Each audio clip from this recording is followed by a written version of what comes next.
मुझे मेरी माँ को घर से बाहर किया, दिल्ली वाले घर से बेदखल करवाया और उसके बाद अब अपनी आर्थिक महत्वाकांक्षाओं के लिए मेरी बड़ी माँ को घर से बाहर फेंकने का प्रयास उनके द्वारा किया गया, उनके परिवार के द्वारा किया गया, मेरी चाचियों के द्वारा किया गया। जिस तरीके से आकर माँ का सामान बाहर फेंकना, उम्र दराज हैं वो, ऐसे में जिस तरीके से उस दिन उनको सदमा लगा, आज मेरे पिता के जाने के बाद मैं इस जिम्मेदारी का एहसास रखता हूँ कि मेरी माँ का मैं ध्यान रखूँ। नमस्कार, न्यूज़ फॉर नेशन देख रहे हैं आप। मैं हूं आपके साथ अमित। आज केंद्रीय मंत्री चिराग पासवान अपने पैतृक घर खगड़िया के शहर बन्नी पहुंचे। पिछले दिनों लगातार पासवान परिवार की चर्चा पूरे बिहार में हो रही है। जैसा आपने देखा कि स्वर्गीय रामविलास पासवान की पहली पत्नी राजकुमारी देवी ने सीधा पशुपति पारस की पत्नी और रामचंद्र पासवान की पत्नी पर सीधा आरोप लगाया था कि उन दोनों ने हमारे कमरे में ताला मार दिया था।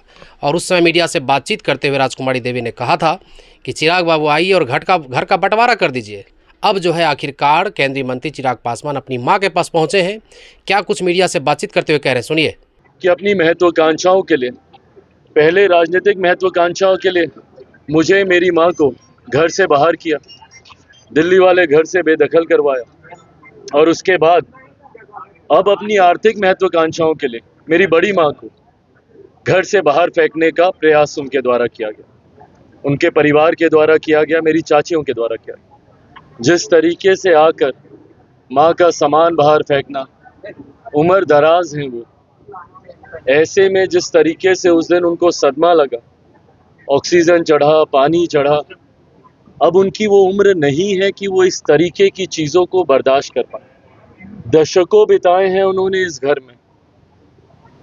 आज मेरे पिता के जाने के बाद मैं इस जिम्मेदारी का एहसास रखता हूँ कि मेरी माँ का मैं ध्यान रखूँ। उनसे ज़्यादा यहाँ गांव में आने का मैं प्रयास करता हूँ। समय समय पर एक बेटे का जो फ़र्ज़ हो सकता है वो मैं निभाने का मैं प्रयास करता हूँ, पर रिश्ता मेरे चाचा चाचियों का भी है। पर ऐसे में जिस तरीके से माँ के साथ ये किया गया, एक बेटा तो कम से कम बर्दाश्त नहीं करेगा।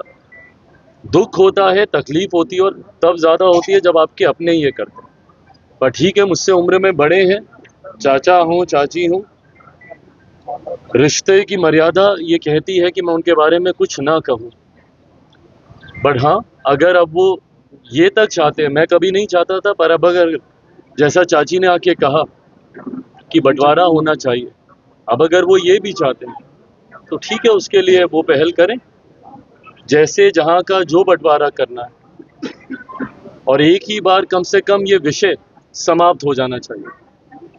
पर हाँ, मैं इतना मैं ज़रूर कहूँगा कि चाची और ये चाचा लोग जो चाहते हैं कि बंटवारा हो इस तरीके से, तो फिर बात बहुत आगे तक भी जाएगी, क्योंकि चाचा जी के पास कई ऐसी संपत्तियां हैं जिसका शायद उन्होंने जानकारी भी कभी साझा नहीं की। वो सारी जानकारी भी उनकी संपत्तियों की सामने आएगी। अब अगर इस तरीके से परिवार की बातों को सड़क पर लेकर जाने की सोच के साथ मेरे ही परिवार के सदस्य सामने आएंगे, तो फिर बहुत सी ऐसी बातें हैं जो खुलेंगी, जिस बात का मुझे अभी से ही दुख है। घर के, जैसा मैंने कहा, बड़े वो ही हैं, उन्होंने ही समय समय पर यह फैसला लिया। परिवार से मुझे अलग करने का फैसला उनका था, घर से मुझे निकालने का फैसला उनका था, मेरे मुंह पे घर के दरवाजे को बंद करके घंटों तक मुझे सड़क पे खड़े करके रखने का फैसला उनका था, मेरी ही पार्टी से मुझे बाहर निकालने का फैसला उनका था, मेरे पिता के द्वारा बनाई गई पार्टी का नामो निशान मिटा देने का फैसला उनका था। और अब परिवार में बंटवारा भी अगर वो चाहते हैं तो फिर ये फैसला भी उन्हीं का ही होगा। और अगर वो इस फैसले की राह पर चल चुके हैं तो वो मुझे जानकारी दे सकते हैं, जो वो चाहेंगे वैसा ही होगा।